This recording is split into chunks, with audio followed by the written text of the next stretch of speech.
Hey, everybody, and welcome to Here's the Scoop from NBC News. I'm Yasmin Vasugian. Coming up on the show today, NBC's investigative reporting has revealed allegations that Corey Lewandowski, Kristi Noem's right-hand man at the Department of Homeland Security, stood to personally profit off of the agency's contracting process. We have got the exclusive details after months of reporting. Up first, though, we're going to go to the escalating war in the Middle East. So early this morning, Israel launched a major attack on the world's largest gas field, South Pars, which is in the Persian Gulf and is split between Iran and Qatar. Iran then retaliated with strikes against other key energy sites across the Gulf Arab states. Iran's neighbors, of course, are now in an uproar. And economists are warning that the situation could trigger global price shocks and add to energy shortages for billions of people already facing disruptions caused by the closure of the Strait of Hormuz. So I want to bring in Chief Foreign Correspondent Richard Engel, who is in Tel Aviv for us. Hey, Richard. Great to be with you. How are you? I'm good. It's great to have you. We are seeing a dramatic, I would say, escalation in this war between the United States, Israel, and Iran. For those that do not know, what is South Pars? So these gas fields are enormous, and the one that the Pars facility extracts from is under the Persian Gulf. It is the largest known reserve of natural gas on the planet.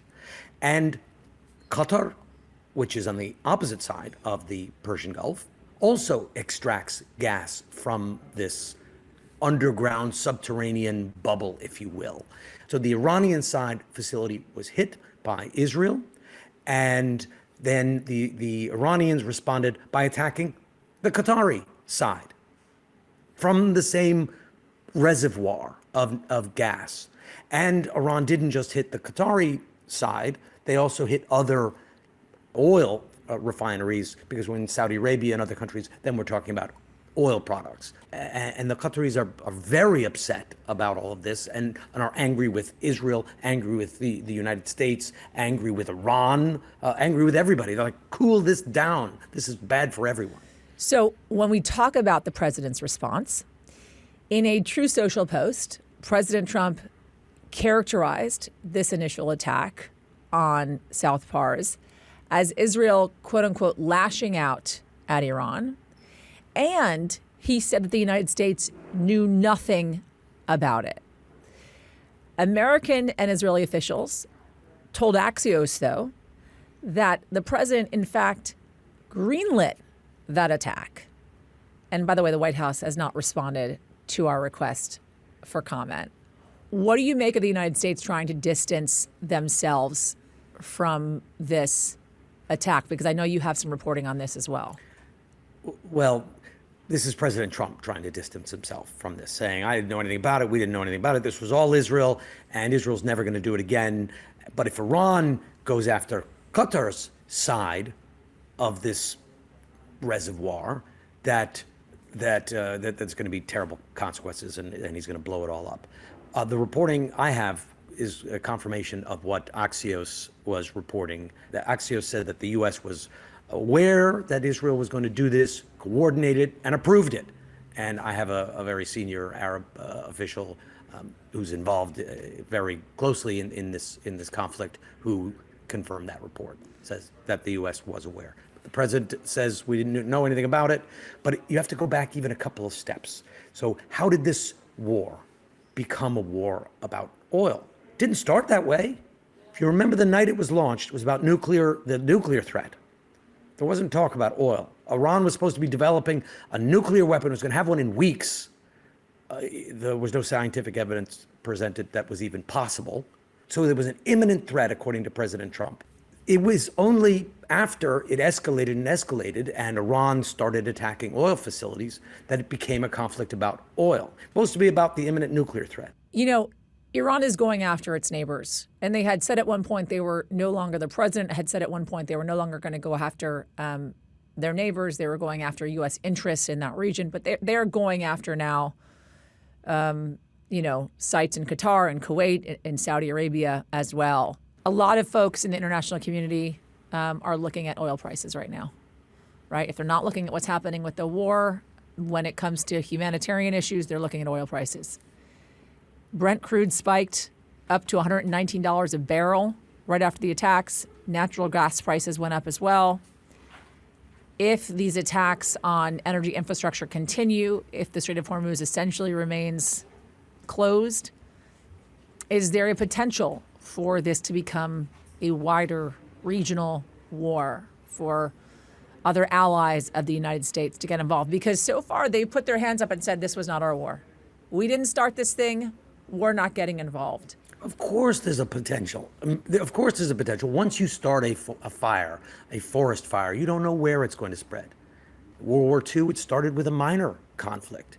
Sudetenland, we're talking a little conflict that escalated and escalated and escalated and grew until it became a global conflagration. Even in Iraq, we fought there for years and years. Then what happened? The embers spread, and you get fires all across the region. Iraq right now is already deteriorating badly because Shia militias there that are sympathetic to Iran and are deeply ingrained into the security services and into the government are mobilizing. So yes, there is very much a risk that if you don't contain this fire and do it quickly, it's going to spread to places you hadn't necessarily anticipated. And just today, American allies, including the UK, France, Germany, are saying they are, quote unquote, ready to support appropriate efforts to restart shipping in the Strait of Hormuz. What those appropriate efforts are, we don't necessarily know. It was a joint statement signed by leaders of Italy, the Netherlands, Japan as well, and said they would also, quote unquote, take steps to stabilize energy markets, including working with certain producing nations to increase output. But nowhere in that do they say they're ready to take military action. Because it's very unpopular. It's very difficult for these governments to sell to their people. There's a lot of sentiment in Europe that this is unnecessary, that this is dangerous. And these choke points on the planet.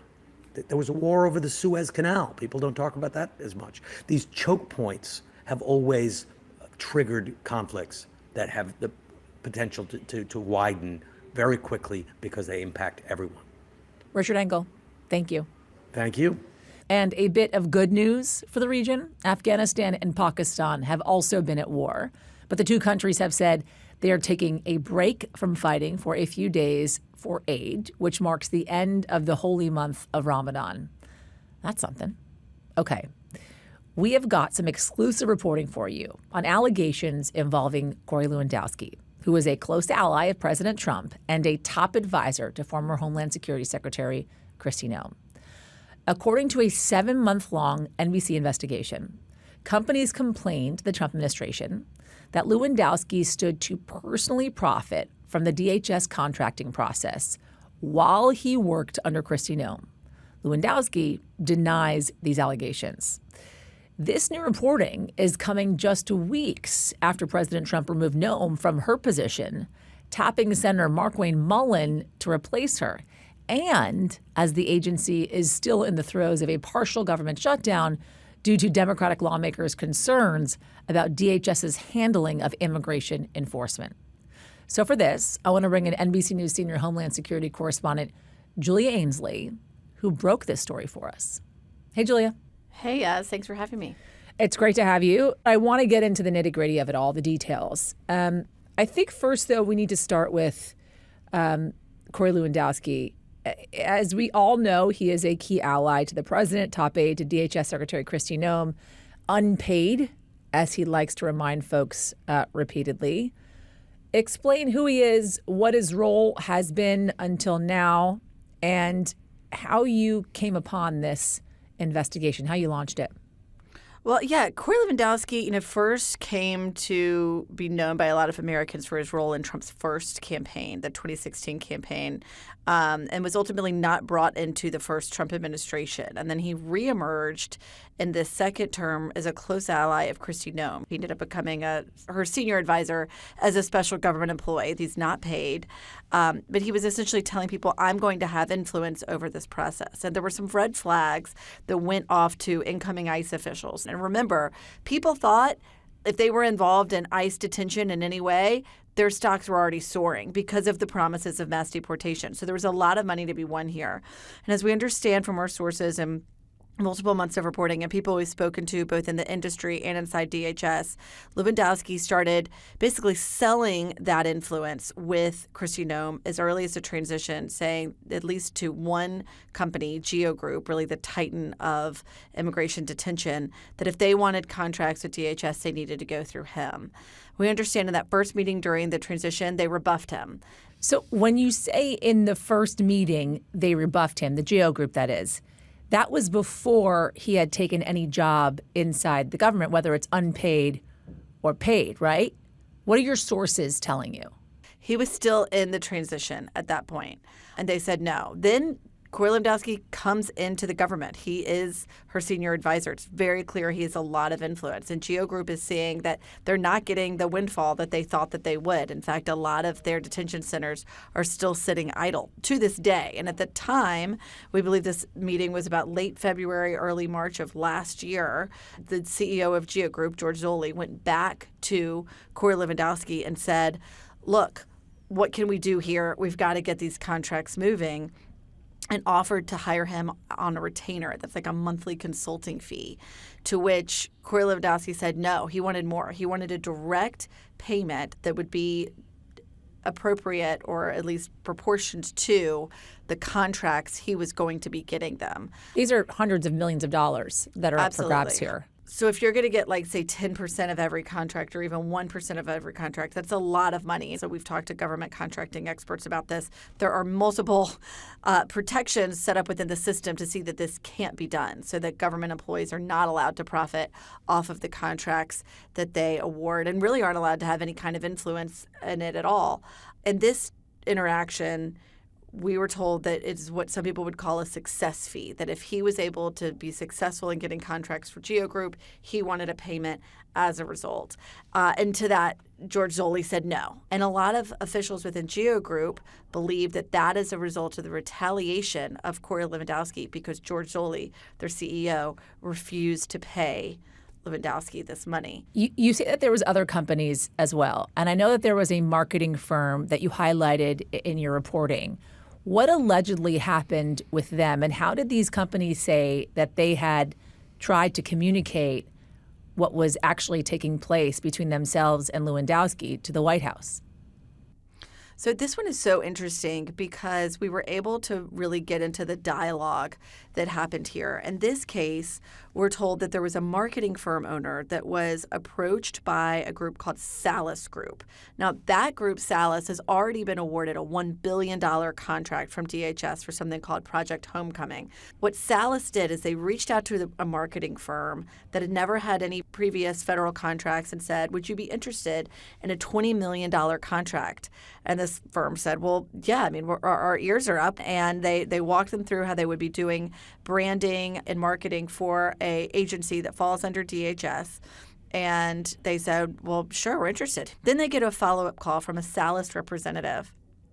And the representative said in this one-on-one dialogue, in their words, they said, the only thing here is you're going to have to hire a consultant, a firm of consultants as a part of this. And they said, to do what? And they said, to manage the relationship. And they said, what relationship? And this was what we understand from our sources that a Salas representative said to the owner of the marketing firm, is that we are secured this contract, but we need to be thanking the person who gave it to us.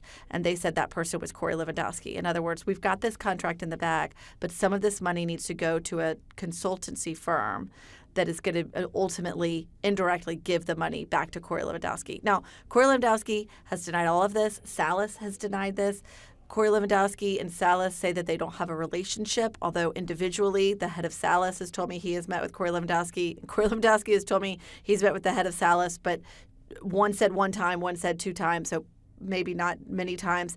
Either way, we do believe that this did ultimately reach the White House. Now, the Salas interaction may not have reached the White House, but we do know that the Geo interaction did, and that one senior White House official said that they had received dozens of complaints from companies about Lewandowski's role in the contracting process. We also understand that at least in one interaction, it reached the president's ears. It was an unrelated meeting that ultimately got cut short, but someone brought up the issue of whether or not Lewandowski was getting payment in exchange for the contracts that he had all of this power over that did get to the president's ears. And we also understand from another senior White House official who's told us we are aware of the allegations of pay to play. What action they're going to take about them remains to be seen. And Lewandowski told me on the phone he believes that the president still has full confidence in him and that if he had a problem with any of this or with anything he's done, he would have raised it to him. And again, Lewandowski denying that he's ever solicited payment, said to me he's never taken one penny from a contractor. You mentioned the responses from Lewandowski and DHS. What is the White House saying about this? Absolutely nothing. They even told us that they are declining to comment. I want to talk about Senator Mark Wayne Mullen, who is slated to take over for Kristi Noem. The Senate Homeland Security Committee just voted to advance his nomination to the full Senate. In this very kind of heated confirmation hearing on Wednesday, he was asked if he would cooperate with a Democratic-led investigation into the $220 million advertising contract featuring Noem, one of the reasons that contributed to her own firing. And he said he would cooperate with any DHS Inspector General investigation. What do we know with that about Lewandowski's future at the DHS, especially in light of your reporting? Well, that's exactly the question we're asking today is what will the Inspector General do with this? What Mullen was responding to, it sounded like to me, was the possibility of an investigation that was not yet confirmed, or at least one that Mullen simply doesn't know about yet because he's not yet in the job, saying he will cooperate with them.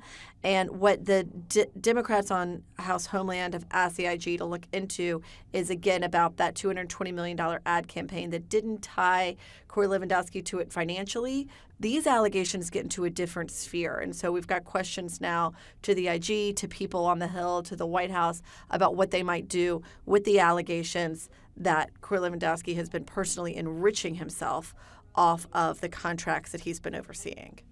Julie Ainsley, thank you. Thank you so much. And to be clear, we do not know whether Corey Lewandowski actually received any money from businesses contracting with the government. He has denied it. That's going to do it for us at Here's the Scoop from NBC News. I'm Yasmin Vasugian. We'll be back tomorrow with whatever the day may bring. And if you like what you heard and you saw, press the subscribe button. We'll see you tomorrow. We thank you for watching, and remember, stay updated on breaking news and top stories on the NBC News app or watch live on our YouTube channel.